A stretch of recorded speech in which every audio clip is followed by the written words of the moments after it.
ரகசிய வருகையை நம்புகிறவர்களாக இருந்தாலும் சரி, ரகசிய வருகையை நம்பாதவர்களாக இருந்தாலும் சரி, கர்த்தருடைய வருகையின் போது நம்ம எடுத்துக்கொள்ளப்படணும்.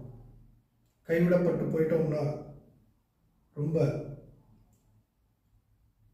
தத்தளிப்பின் காரியத்துக்குள்ள நாட்களுக்குள்ள போயிடுவோம். தேவச்சனமே, உணர்வடைந்து கிறிஸ்துவின் சுவிசேஷத்தை ஏற்றுக்கொண்டு கிறிஸ்துவுக்காக பரிசுத்தமாய் வாழுங்க.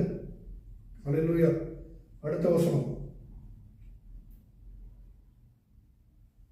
வசனம் வாசிக்கலாமா? மத்தேயு 24:36.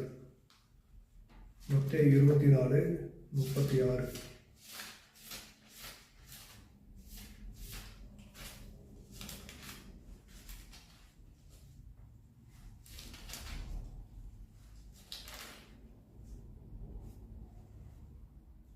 அந்த நாளையும் அந்த நாளிகையையும் என் பிதா ஒருவர் தவிர மற்றொருவனும் அறியான், பரலோகத்தில் உள்ள தூதர்களும் அறியார்கள்.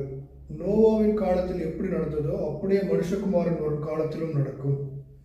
எப்படி எனில், ஜலப்பிரளயத்துக்கு முன்னான காலத்திலே நோவா பேழைக்குள் பிரவேசிக்கும் நாள் வரைக்கும் ஜனங்கள் புசித்தும் குடித்தும் பெண் கொண்டும் பெண் கொடுத்தும் ஜலப்பிரளயம் வந்து அனைவரையும் வாரிக்கொண்டு போகும் மட்டும் உணர்வில்லாது இருந்தார்கள். அப்படியே மனுஷகுமாரன் ஒரு காலத்திலும் நடக்கும்.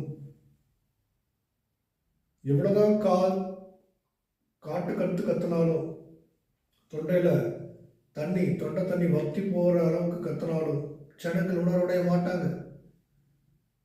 உணர்வுள்ள ஜனம் உண்டோ என்று கர்த்தர் பரலோகத்திலிருந்து பூமியை நோக்கி பார்க்கிறார். ஒருவனும் இல்லையே.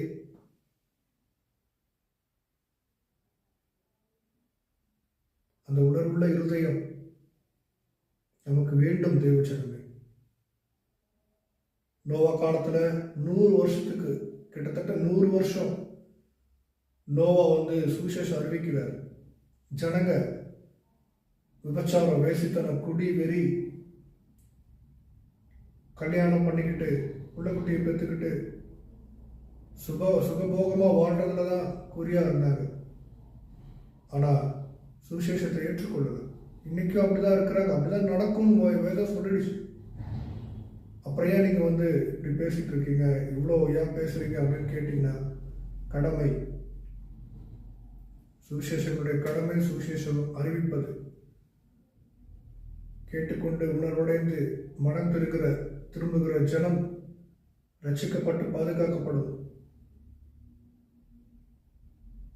அல்லேலூயா. குடித்து புசித்து சுகபோ